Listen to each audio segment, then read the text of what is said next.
Introduction Part 8. In this part you will find that you may freely choose what you think, but the result of your thought is governed by an immutable law. Isn't this a wonderful thought? Isn't it wonderful to know that our lives are not subject to caprice or variability of any kind? They are governed by law. This stability is our opportunity because by complying with the law, we can secure the desired effect with invariable precision. It is the law which makes the universe one grand paean of harmony. If it were not for law, the universe would be a chaos instead of a cosmos. Here, then, is the secret of the origin of both good and evil. This is all the good and evil there ever was or ever will be. Let me illustrate. Thought results in action. If your thought is constructive and harmonious, the result will be good. If your thought is destructive or inharmonious, the result will be evil. There is therefore but one law, one principle, one cause, one source of power, and good and evil are simply words that have been coined to indicate the result of our action, or our compliance or non-compliance with this law. The importance of this is well illustrated in the lives of Emerson and Carlyle. Emerson loved the good, and his life was a symphony of peace and harmony. Carlyle hated the bad, and his life was a record of perpetual discord and inharmony. Here we have two grand men, each intent upon achieving the same ideal, but one makes use of constructive thought and is therefore in harmony with natural law, the other makes use of destructive thought and therefore brings upon himself discord of every kind and character. It is evident therefore that we are to hate nothing, not even the bad, because hatred is destructive, and we shall soon find that by entertaining destructive thoughts we are sowing the wind and in return shall reap the whirlwind. Part 8. 1.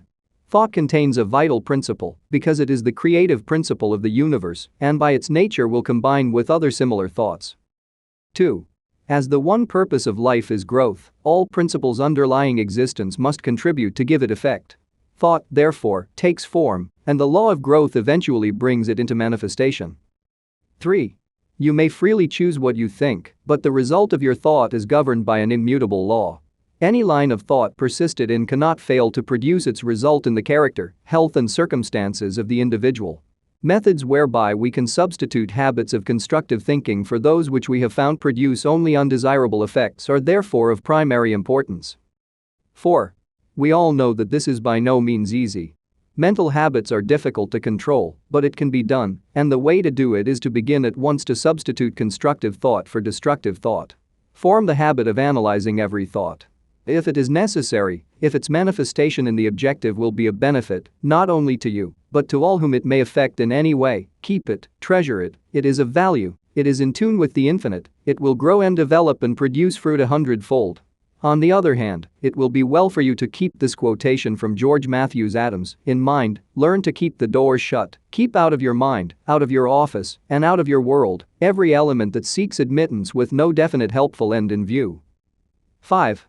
If your thought has been critical or destructive and has resulted in any condition of discord or inharmony in your environment, it may be necessary for you to cultivate a mental attitude which will be conducive to constructive thought. 6. The imagination will be found to be a great assistance in this direction. The cultivation of the imagination leads to the development of the ideal, out of which your future will emerge. 7. The imagination gathers up the material by which the mind weaves the fabric in which your future is to be clothed. 8. Imagination is the light by which we can penetrate new worlds of thought and experience. 9. Imagination is the mighty instrument by which every discoverer, every inventor, opened the way from precedent to experience. Precedent said, "It cannot be done," experience said, "It is done." 10. Imagination is a plastic power, molding the things of sense into new forms and ideals. 11. Imagination is the constructive form of thought which must precede every constructive form of action. 12. A builder cannot build a structure of any kind until he has first received the plans from the architect, and the architect must get them from his imagination. 13. The captain of industry cannot build a giant corporation which may coordinate hundreds of smaller corporations and thousands of employees and utilize millions of dollars of capital until he has first created the entire work in his imagination. Objects in the material world are as clay in the potter's hand. It is in the mastermind that the real things are created, and it is by the use of the imagination that the work is done. In order to cultivate the imagination, it must be exercised. Exercise is necessary to cultivate mental muscle as well as physical muscle. It must be supplied with nourishment or it cannot grow. 14. Do not confuse imagination with fancy or that form of daydreaming in which some people like to indulge. Daydreaming is a form of mental dissipation which may lead to mental disaster. 15. Constructive imagination means mental labor, considered by some to be the hardest kind of labor, but, if so, it yields the greatest returns, for all the great things in life have come to men and women who had the capacity to think, to imagine, and to make their dreams come true. 16.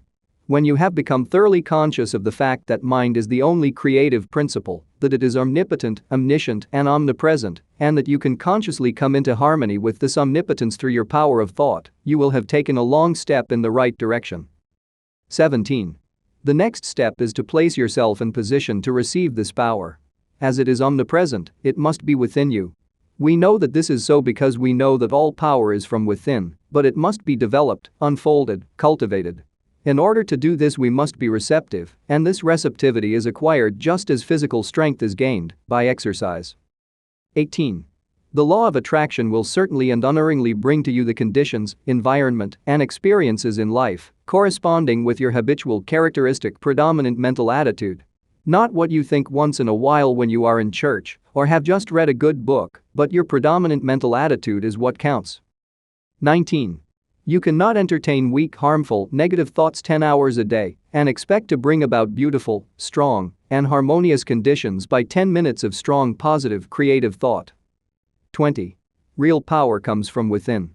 All power that anybody can possibly use is within man, only waiting to be brought into visibility by his first recognizing it and then affirming it as his, working it into his consciousness until he becomes one with it. 21. People say that they desire abundant life, and so they do, but so many interpret this to mean that if they will exercise their muscles or breathe scientifically, eat certain foods in certain ways, drink so many glasses of water every day of just a certain temperature, keep out of drafts, they will attain the abundant life they seek. The result of such methods is but indifferent. However, when man awakens to the truth and affirms his oneness with all life, he finds that he takes on the clear eye, the elastic step, the vigor of youth. He finds that he has discovered the source of all power. 22. All mistakes are but the mistakes of ignorance. Knowledge gaining and consequent power is what determines growth and evolution.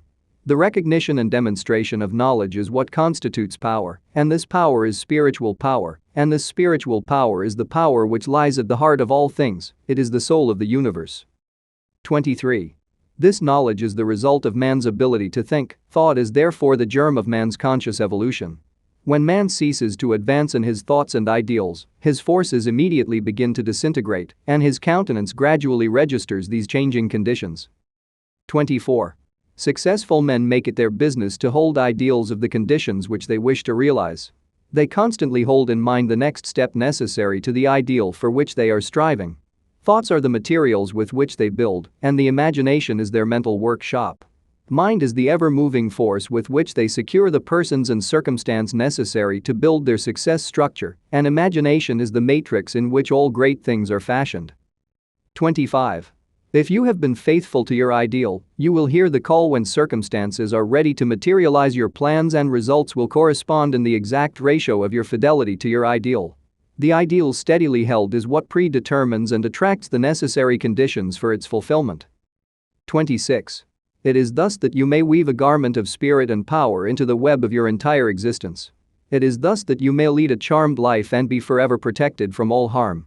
It is thus that you may become a positive force whereby conditions of opulence and harmony may be attracted to you. 27. This is the leaven which is gradually permeating the general consciousness and is largely responsible for the conditions of unrest which are everywhere evident. 28. In the last part you created a mental image, you brought it from the invisible into the visible. This week I want you to take an object and follow it back to its origination, see of what it really consists. If you do this you will develop imagination, insight, perception, and sagacity. These come not by the superficial observation of the multitude, but by a keen analytical observation which sees below the surface. 29. It is the few who know that the things which they see are only effects and understand the causes by which these effects were brought into existence. 30. Take the same position as heretofore and visualize a battleship. See the grim monster floating on the surface of the water. There appears to be no life anywhere about, all is silence. You know that by far the largest part of the vessel is underwater out of sight. You know that the ship is as large and as heavy as a 20-story skyscraper. You know that there are hundreds of men ready to spring to their appointed task instantly. You know that every department is in charge of able, trained, skilled officials who have proven themselves competent to take charge of this marvelous piece of mechanism. You know that although it lies apparently oblivious to everything else, it has eyes which see everything for miles around, and nothing is permitted to escape its watchful vision. You know that while it appears quiet, submissive and innocent, it is prepared to hurl a steel projectile weighing thousands of pounds at an enemy many miles away. This and much more you can bring to mind with comparatively no effort whatever. But how did the battleship come to be where it is? How did it come into existence in the first place? All of this you want to know if you are a careful observer. 31. Follow the great steel plates through the foundries, see the thousands of men employed in their production. Go still further back and see the ore as it comes from the mine, see it loaded on barges or cars, see it melted and properly treated. Go back still further and see the architect and engineers who planned the vessel. Let the thought carry you back still further in order to determine why they planned the vessel. You will see that you are now so far back that the vessel is something intangible, it no longer exists, it is now only a thought existing in the brain of the architect. But from where did the order come to plan the vessel? The order probably came from the Secretary of Defense. But probably this vessel was planned long before the war was thought of, and that Congress had to pass a bill appropriating the money. Possibly there was opposition and speeches for or against the bill. Whom do these congressmen represent? They represent you and me, so that our line of thought begins with the battleship and ends with ourselves, and we find in the last analysis that our own thought is responsible for this and many other things, of which we seldom think, and a little further reflection will develop the most important fact of all, and that is, if someone had not discovered the law by which this tremendous mass of steel and iron could be made to float upon the water, instead of immediately going to the bottom, the battleship could not have come into existence at all. 32. This law is that the specific gravity of any substance is the weight of any volume of it, compared with an equal volume of water. The discovery of this law revolutionized every kind of ocean travel, commerce and warfare, and made the existence of the battleship, aircraft carriers, and cruise ships possible. 33. You will find exercises of this kind invaluable. When the thought has been trained to look below the surface, everything takes on a different appearance, the insignificant becomes significant, the uninteresting interesting. The things which we suppose to be of no importance are seen to be the only really vital things in existence. Look to this day, for it is life, the very life of life. In its brief course lie all the verities and realities of your existence. The bliss of growth, the glory of action, the splendor of beauty. For yesterday is but a dream, and tomorrow is only a vision. But today well lived makes every yesterday a dream of happiness, and every tomorrow a vision of hope. Look well, therefore, to this day. From the Sanskrit,